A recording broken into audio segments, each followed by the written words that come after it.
पिछले क्लास में हम भोजन का वर्गीकरण पढ़ चुके हैं, आपको बता चुके हैं। इस क्लास में भोजन के वर्गीकरण और उसके कार्य आपका टॉपिक था। भोजन का वर्गीकरण हम आपको बता दिए, भोजन का कार्य आपका बाकी था। तो भोजन का जो कार्य है वो उसमें मानव की आवश्यकता क्या है। भोजन का जो कार्य है वो मनुष्य के शरीर के पे निर्भर करता है कि उसका शरीर जो है वो भोजन पे ही निर्भर है। बिना भोजन के मनुष्य का शरीर कार्य करना बंद कर सकता है। अगर भोजन नहीं मिलेगा 2 दिन 4 दिन तो मनुष्य का शरीर जो है वो कार्य करना बंद कर सकता है। भोजन का कार्य जो है वो 3 तरह का है। शारीरिक कार्य, दूसरा सामाजिक कार्य और तीसरा मनोवैज्ञानिक कार्य। शारीरिक कार्य जो है उसमें 3 प्रकार हैं। पहला है भोजन शरीर को ऊर्जा प्रदान करता है। भोजन शरीर को ऊर्जा प्रदान करता है। इसमें क्या है कि भोजन जो है वो शरीर को ऊर्जा प्रदान करता है। भोजन हमारे शरीर के विभिन्न भागों को बनाता है या विभिन्न भागों को ऊर्जा पहुंचाने का कार्य करता है। भोजन शरीर में वृद्धि, विकास, शरीर में जो टूट फूट है उसकी मरम्मत की क्रिया, रक्त संचार, हृदय का धड़कना, ये सारे कार्य जो है वो भोजन की ऊर्जा पर ही निर्भर करता है। जो भोजन शरीर को ऊर्जा प्रदान करता है, कार्य करने के लिए नियमित रूप से नियंत्रित करता रहता है कि किस कार्य को करना है, तो उससे भोजन के द्वारा ही हमें वो ऊर्जा शारीरिक कार्य के रूप में मिलता है, जिससे हम शरीर के सभी क्रियाकलापों को करते हैं। चाहे वो चलना है, उठना है, बैठना है, बोलना है, पढ़ना है, लिखना है, जो भी कार्य है, जो कार्य हम करते हैं वो ऊर्जा के द्वारा ही संचालित होता है। अगर हमारे शरीर में भोजन नहीं, हम एक दिन भोजन नहीं करेंगे, हमारे शरीर को सुचारू रूप से चलाया नहीं जा सकता है, या कार्य को हम उसी धारा प्रवाह गति से नहीं कर सकते हैं कि हम कर रहे हैं तो उसको उसी गति से करते रहें, ऐसा नहीं। अगर हम भोजन नहीं करेंगे तो हमारा शरीर अंदर से हमको प्रेरित नहीं करेगा, ऊर्जा नहीं प्रदान करेगा, हमें आलस आएगा कि हमारे अंदर ताकत नहीं है, बुखार हो जाता है, लोग भोजन कम करने लगते हैं तो धीरे धीरे वो क्या होता है, वो आलसी जैसे लगने लगते हैं, उनका कोई कार्य करने में रुचि नहीं आता है। तो भोजन जब शरीर में रहेगा तभी वो ऊर्जा प्रदान करेगा। दूसरा है भोजन शारीरिक वृद्धि तथा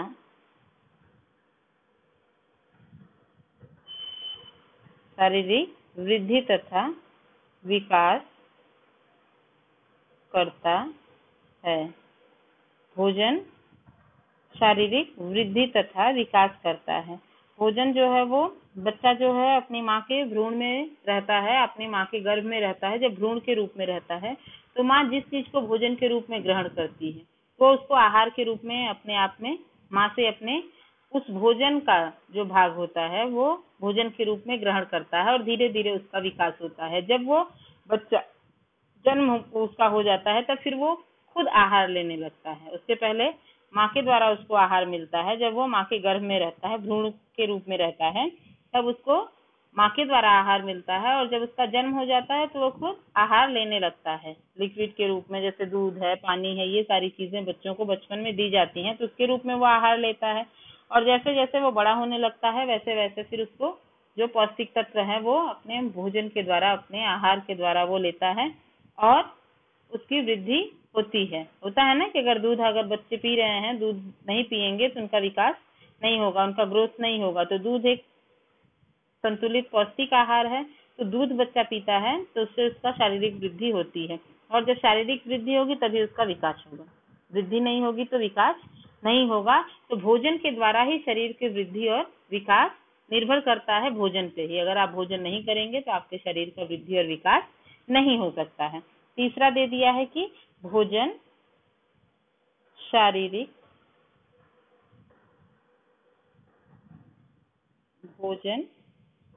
शारीरिक क्रियाओं का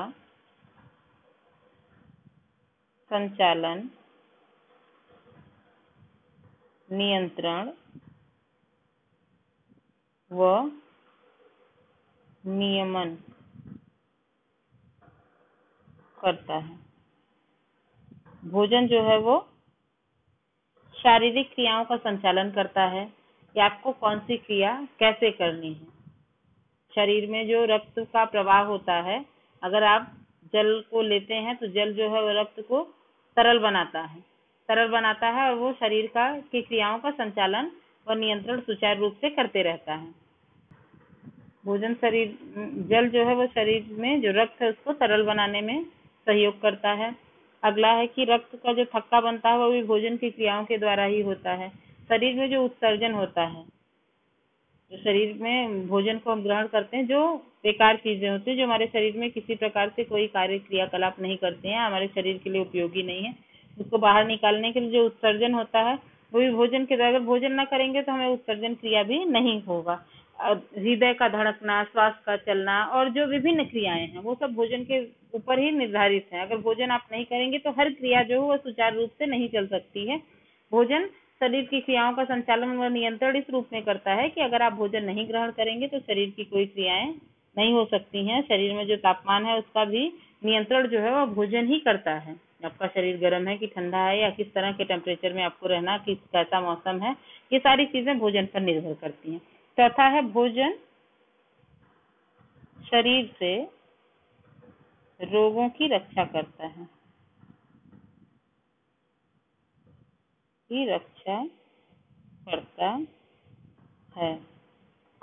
है कि भोजन जो है वो शरीर से रोगों की रक्षा करता है। भोजन शरीर को अगर भोजन ना मिले तो वो विभिन्न प्रकार के, जैसे जैसे शरीर कमजोर होता जाएगा वैसे वैसे विभिन्न प्रकार के रोग जो है वो शरीर पे आक्रमण करते जाएंगे अगर भोजन आप नहीं करेंगे तो। अभी इस समय कोरोना काल में भी है ना कि इम्यूनिटी सिस्टम आपको बढ़ाना है, कि आपका जो रोग प्रतिरोधक क्षमता है उसको बढ़ाना है। विटामिन सी अगर आप लेंगे तो आपकी रोग प्रतिरोधक क्षमता बढ़ जाएगी और शरीर अगर आपका स्वस्थ रहेगा तो आपको कोरोना से लड़ने का पूरा आप लड़ सकते हैं। उससे बीमारी जो है वो होगी तभी भी आप बच सकते हैं अगर आपकी इम्यूनिटी पावर या रोग प्रतिरोधक क्षमता मजबूत है तो। अगला दिया है कि भोजन जो है वो शारीरिक कार्य, ये क्या हुआ, शारीरिक कार्य हुआ, शारीरिक कार्य हुआ भोजन के कार्य में। दूसरा क्या है, सामाजिक कार्य। सामाजिक कार्य में क्या है कि भोजन सदियों से संबंध बनाने के लिए या सामाजिक कार्यों में संबंध बनाने के लिए भोजन सबसे महत्वपूर्ण माना जाता है। कि भोजन जो है वो संबंधों को मजबूत करता है, हमारी संस्कृति का द्योतक भी है। जो हमारी संस्कृति है उसका द्योतक भी है, जो सामाजिक कार्य के अंतर्गत आता है। कि भोजन हमारी संस्कृति में है कि हम कोई फंक्शन करते हैं, कोई तीज त्योहार रहता है तो उसमें आपस में भाईचारा जो लोग हैं सब एक साथ भोजन को खाते हैं पीते हैं या एक दूसरे को पार्टी देते हैं। शादी विवाह में लोग एक दूसरे के घर आते हैं जाते हैं और भोजन को ग्रहण करते हैं। तो सामाजिक कार्य के अंतर्गत भी दो आएगा। पहला है भोजन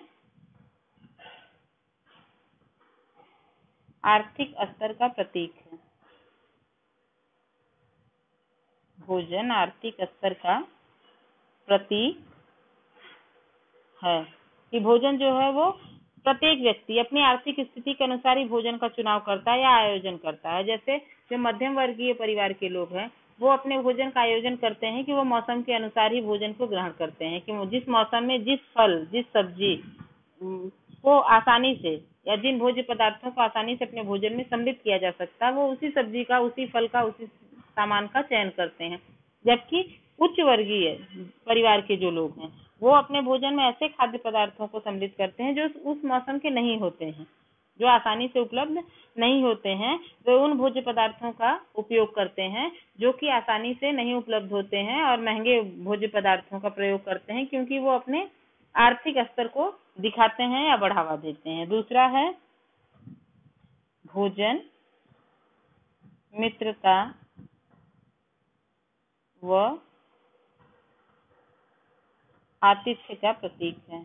आतिथ्य का प्रतीक है। इसमें क्या है कि मित्रता को मजबूत करने के लिए लोग भोजन का आयोजन करते हैं कि हमारी मित्रता जो है, जो हमारे घर आएगा उससे हमारी मित्रता प्रगाढ़ होगी अगर हम भोजन पे उसको बुलाएंगे तो।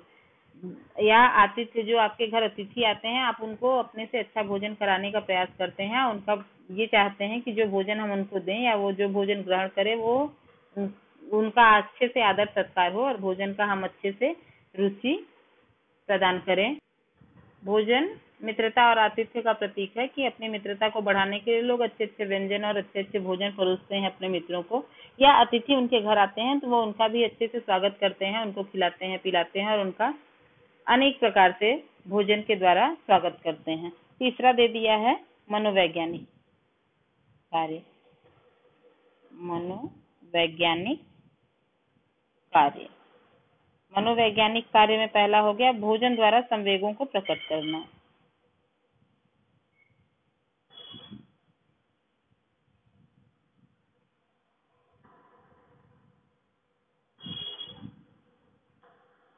भोजन द्वारा संवेगों को प्रकट करना, जैसे जब अगर इंसान भोजन के द्वारा भी अपने संवेगों को प्रकट कर सकता है, अगर उसका मन प्रसन्न है तो वो अधिक भोजन ग्रहण कर सकता है, खा सकता है और अलग अलग वैरायटी का भोजन ग्रहण करेगा, अलग अलग प्रकार के भोजन को ग्रहण करेगा जब उसका मन प्रसन्न है। लेकिन यदि मनुष्य का मन प्रसन्न नहीं है तो वो केवल अपनी भूख को शांत करने के लिए भोजन को ग्रहण करेगा कि हमारा किसी तरह से जो है हम भोजन को खाएं, और अगर उसका मन उदास है, वो खुश नहीं है, तो उसको भूख भी कम लगेगी और भोजन के प्रति उसकी रुचि भी कम होगी। तो अपने संवेगों को भी भोजन के द्वारा लोग प्रकट करते हैं कि खुशी के क्षण में कुछ और दुख के क्षण में कुछ और प्रकार के भोजन को लोग ग्रहण करते हैं। दूसरा दिया है कि भोजन सुरक्षा की, भोजन सुरक्षा की भावना के रूप में, कि भोजन जो है वो सुरक्षा की भावना के रूप में भी ये है कि घर से बाहर यात्रा करने के या भ्रमण करने के दौरान अगर जाना पहचाना, जैसे आप यहाँ से अगर कहीं दूसरे जगह चले गए हैं, जहाँ अगर आप गुजरात चले गए हैं, वहाँ आपको भोजन जो है वो आपके स्वाद के अनुसार नहीं मिलेगा। उत्तर प्रदेश का भोजन जो है गुजरात में नहीं मिल सकता, या गुजरात से लोग अगर यहाँ आए हैं तो उनको उस प्रकार का भोजन नहीं मिल रहा है, तो उस भोजन के लिए अगर उनको उस प्रकार का भोजन किसी होटल में, किसी रेस्टोरेंट में, किसी मित्र के यहाँ, किसी के यहाँ अगर आतिथ्य सत्कार में मिल जाता है तो उनका मन प्रसन्न हो जाता है और वो जानते हैं कि ये भोजन जो है वो अच्छा है। या अगर बच्चे को कोई दूसरा कुछ खिलाता है या दूसरे लोगों के यहाँ अगर वो जाता है तो अपने को सुरक्षित महसूस नहीं करता। अगर उसकी माँ उसको कुछ खिलाती है तो वो अपनी सुरक्षा की दृष्टि से उसको अच्छा लगता है और वो भोजन आसानी से ग्रहण कर लेता है, या माँ के द्वारा खिलाया गया या अपने फैमिली मेंबर के द्वारा, अपने परिवार के किसी सदस्य के द्वारा खिलाया गया भोजन जो है उसको सुरक्षात्मक महसूस होता है कि हाँ, हमको इस सुरक्षा की दृष्टि से ठीक है। घर से बनाया हुआ भोजन लोग लेके जाते हैं बाहर भ्रमण करने, घूमने या किसी कार्य के लिए, वहां उस भोजन को लेके जाते हैं तो उनको लगता है कि सुरक्षा की दृष्टि से वो महत्वपूर्ण है। इस कोरोना काल में लोग जब अगर घर से बाहर निकल रहे हैं तो अपना टिफिन लेके जाना अधिक पसंद कर रहे हैं कि बाहर का भोजन अगर हम ग्रहण करेंगे तो हमको किसी प्रकार की बीमारी हो सकती है। भोजन के कार्य के बारे में आपको बता दिए हैं। ये दूसरा टॉपिक आपका आज खत्म कर दिए हैं, भोजन का वर्गीकरण एवं कार्य। तीसरा टॉपिक आपका हम अगले वीडियो में बताएंगे।